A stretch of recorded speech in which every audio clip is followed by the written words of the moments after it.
Hi everyone, Happy New Year. Hope you had a lovely New Year's Eve, whatever you did, and best of luck for 2014. Today I'm going to talk about this huge pile of books here and do a December roundup and talk about books I'm going to read in January. So I'm going to start off with my December roundup. The first book I'm going to talk about is Pawn by Amy Carter. That's P-A-W-N, not the other one. This was a book I was given a free copy of on NetGalley in return for an honest review. This is a dystopian novel, surprise, surprise, and it's about a society where, as with most dystopian novels, people are split up into rankings. And one means that you're very poor, you've got no decent outlook on life, and 7 is the wealthiest families in the country, kind of the government and the Prime Minister's family. It follows a girl called Kitty Doe who lives in a kind of a children's home. She doesn't know her parents, and she sits a test and she scores a 3 despite being quite bright, which means she's destined to work in the sewers. She doesn't like this and she's not happy about the idea. As luck would have it, she's approached by somebody who gives her the opportunity to become a 7 and become part of the Prime Minister's family. And Pawn basically follows her. She tries to become another person and integrate herself into the family. I won't say any more because it will ruin it. I thought the idea of this was really good, which is why I wanted to read it, but I was let down by a few things. To start with, the first issue I had was that, as with all dystopian novels, we really need to understand why the controlling party are so evil and what they're doing that's so bad. And we didn't really get an explanation as to why they use this ranking system, and I don't think that enough time was spent at the start understanding Kitty's issues. We got a glimpse into them, but we didn't really understand the impact being a 3 would have on her life. It all kind of moved a bit quickly, and I think more time could have been spent there. There are also a couple of things which were really contradictory, such as at the start of the book, Kitty is in the sewers with her boyfriend Benji, and she says that she feels happy there and quite safe. But when she's assigned the role as a sewer worker, she's suddenly really not happy with the idea of working in the sewers. And perhaps it was actually that she's not happy with the idea of spending her life as a 3, but I don't think that was explained clear enough, so it made it seem a bit contradictory.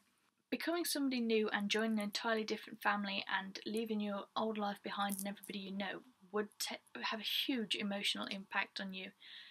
But she just seems to kind of brush it off and get on with it. I think it was a real missed opportunity for us to explore the kind of emotional impact it would have. Pawn is out on the 2nd of January. If you like dystopian novels, it's definitely worth looking at, though it's not the best one I've read, but it's quite interesting, and I will read the next book in the series to find out what happens, because the last third of the book is definitely more exciting than the rest of it.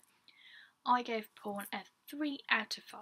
The second book I read in December was another book I was given an e-copy of on NetGalley in exchange for an honest review, and that was Providence by Lisa Coloza-Coker. This book is very different to what I normally read. It's not a dystopian, which is quite surprising for me.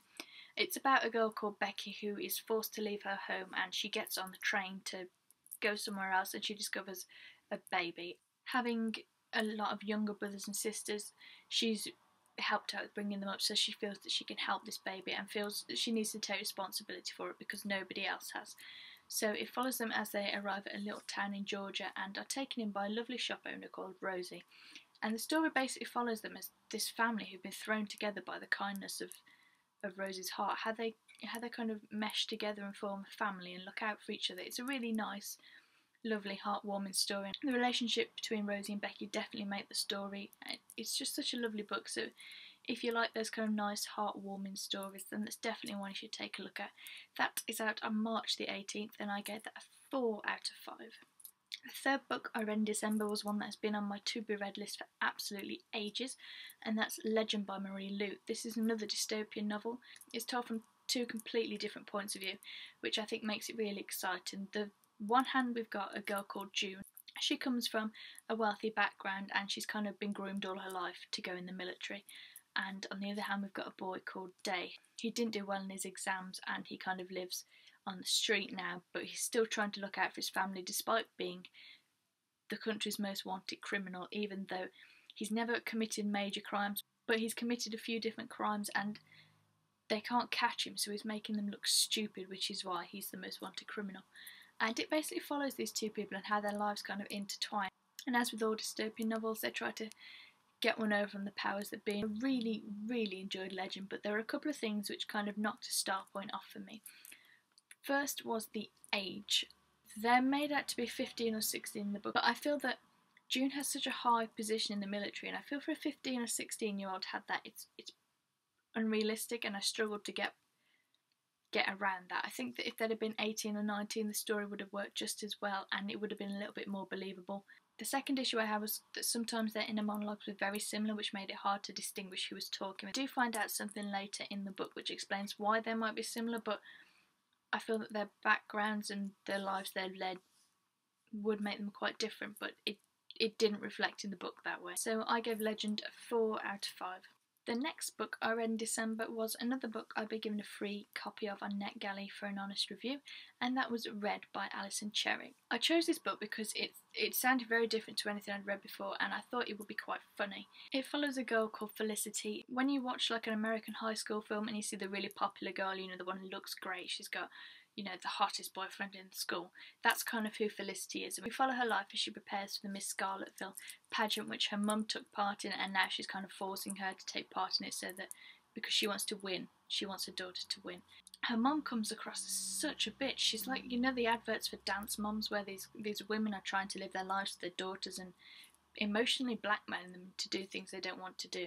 And that's what she comes across like, but that was the only time I felt sorry for Felicity. I struggled to connect with her throughout the rest of the book.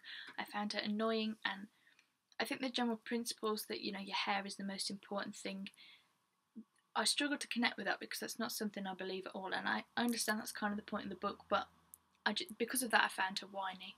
The ending kind of, I felt, was a bit of a letdown because the only person it seemed to make a difference to was Felicity. It didn't seem to make a difference to anybody else. Kind of annoyed me a little bit, and I felt let down by that.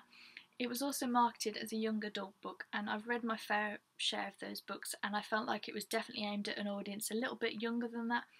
So for me, I feel like it definitely should have had the moral of the story is, that point should have been stronger, because I imagine it doesn't matter what age you are, people are generally concerned about their look. For younger girls, I feel that there definitely should have been a moral of the story is your hair isn't the most important thing, and I don't really think that came out as strong as I would have liked it to have done. In general, I just didn't get along with this book at all. It wasn't written badly, I just struggled to connect with it, so for that reason I had to give it a 1 out of 5. The next book I read, I finally got round to reading John Green, and that was Looking for Alaska. I actually meant to pick up Paper Towns, but it wasn't until I got home I realised that I'd for some reason picked up Looking for Alaska. But it worked out well because that didn't make me cry like a girl. This is about a boy called Miles who goes off to boarding school to find his great perhaps, and it's about the story of him and his friends, and a big event happens which I can't talk about because if I do it will spoil the book, but I'll leave a link to my review below. So if you want to find out what happens, you want to ruin it for yourself, you can do. All I can really say is that Looking for Alaska made me really feel for the characters in a way I didn't expect I would. I didn't feel that I felt for the characters until the big event happened, and then all of a sudden it hit me that I was concerned about what had happened. I really liked the way they kind of snuck in and made me feel for them, and it also made me think a lot. I finished this about 2 weeks ago and I'm still thinking about the subject now, so I definitely recommend this book, and I will definitely read some more John Green, but not books that are going to make me cry like a girl, because I don't like leaking from the eyes. The next book I read in December is another book which has been on my to-be-read list for a while, and that's Matched by Ali Condé. This is another dystopian one, surprise surprise, and it's about a society where everything is incredibly controlled. They've basically controlled the human race so that people live long, happy lives. They'll live to 80, and there aren't any major diseases anymore. There's no cancer, there's no dementia and things like that, and life's very simulated and artificial to make sure that people live long, happy lives, but that of course means that things are very controlling. And we follow a girl called Cassia, who she has her matching ceremony, which is where you are matched to somebody. Most of the time you won't know them, and they'll probably be from another town entirely, and this is the person that you're put together with and you'll go and live with and raise a family. So Cassia goes home and she puts the little chip into her computer to find out more about her match, and a second phase appears which shouldn't happen, and the society tried to convince that that shouldn't have happened and that the person she's meant to be with was the first person she was shown. But she knows both of the people, and there's this kind of, it's basically a big love triangle. So this follows her, she tries to decide what's right. I really enjoy this book, but as I mentioned earlier, you definitely need to understand and feel the characters' frustration as why they don't like the government. And I definitely don't think we did as much as we could have done it. I could understand why it would be frustrating, but I didn't feel that frustration for the character myself, which kind of let it down. Also, books that are part of a series definitely need to stand up on their own, and I don't think this one did at all. I will still read the next one because I want to know what happens, and I'm hoping that it's better, but it didn't stand up on its own for me, which kind of let me down a little bit. Another major frustration I had was I didn't get her job. She was a sorter, but I don't remember being told what she actually sorts, which was driving me up the wall because every time we followed her to a job and she was, doing a thing and thinking, all I could think is, what are you sorting? Tell me. So if I've been really stupid and missed it and it was mentioned in the book, please tell me below because it's really annoying me. I gave Matched 2.5 out of 5. The last book I read in December is Wish Upon a Star by Trisha Ashley. I've seen it on a couple of shelves because I've been drawn by the lovely, nice Christmassy picture on the front. And one of my lovely blogger friends, Hannah Rosalie, from Death by Coco, asked me if she'd read it because she'd had it for Christmas. So I decided to find out more on Goodreads, and Asda had it for £3, so I thought I'd give it a go. It's very different from what I usually read. It's a kind of romance, and it follows a cookery writer called Callie whose life's turned upside down when she has a daughter called Stella she's got a health problem. Her daughter's health gets worse and she has to go to America for an operation, and she's got to save up a huge amount of money, so she's forced to leave her flat in London, sell up and move up north to the lovely sandy village of Sticklepond with her mother. And it's about how she kind of tries to integrate with the really close-knit village there and raise money. She meets a baker called Jago. They find they've got a lot in common, but neither of them, as is with romance stories often, neither of them feel that the other one feels the same way. So it's a lovely, nice, simmering romance, and I actually quite enjoyed it. It definitely wasn't 50 Shades of Grey, which is great because that's not my scene at all. There was no sex. It was quite a clean romance, so if you're worried about romance books that might be a bit 50 Shades of Grey, this isn't one. So I would definitely recommend it, and I will read some more of her books. I gave Wish Upon a Star 4 out of 5. That's all the books I've read in December, and now I'm going to talk about what I'm planning on reading in January. The first is one I've already started reading. I had it for Christmas. It was a gift from my fiance who kind of read my mind, knowing that I liked Anchorman, and decided to buy me it. This is Ron Burgundy's Let Me Off at the Top, and it's not a biography, obviously, because it didn't exist first. It's kind of him wittering about things. And it is quite funny, but unfortunately some of the jokes are lost on me. I don't know if that's intentional or whether it's because I'm not old enough to get some of the cultural references and understand some of the people he's talking about and things that happened. I don't feel that his humour translates quite as well into written words as it does in film, but I am an Anchorman fan and I would have read this anyway, and I imagine a lot of Anchorman fans will just pick it up because it's Ron Burgundy, but it's not great. It's not as good as I was expecting, so I'm about 2/3 of the way through, but at the moment I'm giving it a 2.5 out of 5. Another book I'll be reading this month is from my Goodreads book club, Read and Ramble. We have chosen 2 options for this month, for January, and one is The Fault in Our Stars by John Green, which I'm not going to read because I'm too much of a baby, and the second one is The Silver Linings Playbook by Matthew Quick. I read a sample chapter, and from that I could kind of get the gist of it.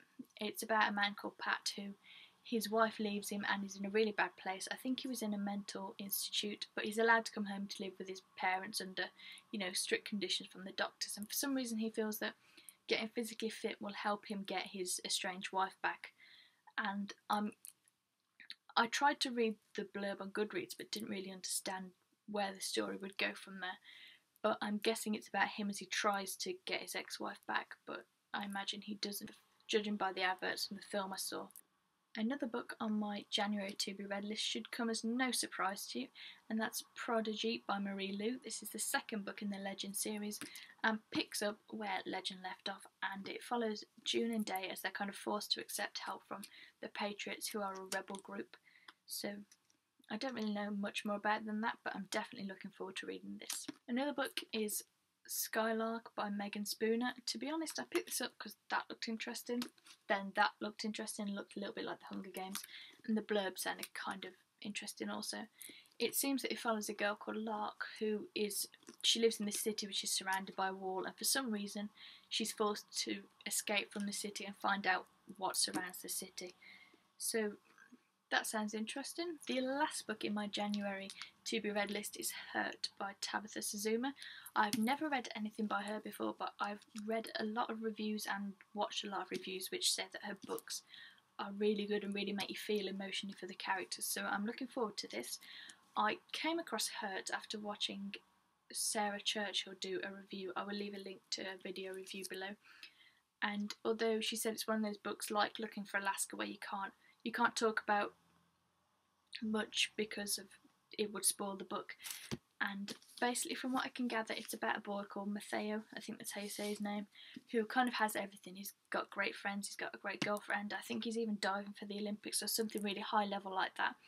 And something happens one weekend and he loses interest in all of that, and I think it's probably about the emotional impact it has on what happens to him, so I'm looking forward to reading this. This is perhaps the one I'm most excited about reading. So that is my December roundup and my January to be read list. Drop me a comment and let me know what you'll be reading this month. Thanks for watching, hope you enjoyed it. Bye! The very last book, and I promise this is the last book I read in December, is Wish Upon a Star by Trisha Ash. I read a Champel Sapta.